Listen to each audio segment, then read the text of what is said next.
batang magalang hindi sa Alipan, Teacher 3. Sa Lakot Elementary School, San Miguel, Bulacan, ang batang magalang ay kinalulugdan ng lahat ng tao at naging sinuman. Lagi siyang nagmamano sa mga magulang, sa mga matatanda at maging kapitbahay man. Ang po at opo, lagi niyang sinasabi, laging nasa puso at nananatili. May nahod kung sumagot at di maikukupli. Pagiging Magalang niya sa nakararami.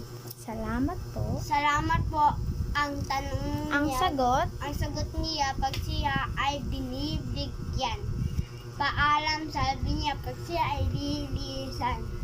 Magandang umaga, tanghali, gabi sa nadaanan. Talagang nakakatuwa ang batang magalang.